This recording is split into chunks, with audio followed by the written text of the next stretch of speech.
Tollywood star kid Ananya Pandey career చాలా సప్పగా సాగుతోంది. ఆమె హిట్ చూసి 3 ఏళ్లు దాటుతోంది. డ్రీమ్ గర్ల్ 2 తర్వాత సక్సెస్ ఎలా ఉంటుందో తెలియదు ఈ లైగర్ బ్యూటీకి. ఇంతలో ఆమెను మరింత కుంగదీస్తున్నాయి బ్రేకప్స్.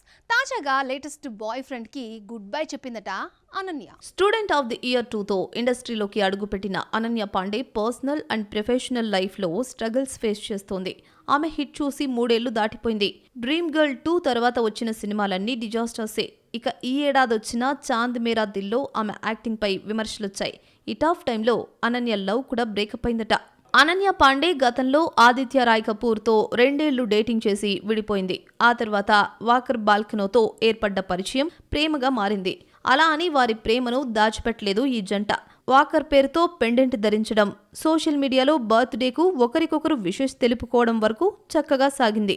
2 ఏళ్లుగా సాగుతున్న వీరి ప్రేమ ప్రయాణానికి లాస్ట్ వీక్ ఎండ్ కార్డ్ పడిందట. తాజాగా వాకర్ బాల్కనోతో బ్రేకప్ చేసుకుందట అనన్య పాండే. పరస్పర అంగీకారంతోనే విడిపోయారట ఈ లవ్ బర్డ్స్. అనన్య పాండే ఖాతాలో ప్రస్తుతానికి సినిమాలు లేవు. కొత్త ప్రాజెక్ట్స్ ఒప్పుకున్న దాఖలాలు కనిపించడం లేదు. కాల్ మీ బే 2 సిరీస్లో నటిస్తోంది.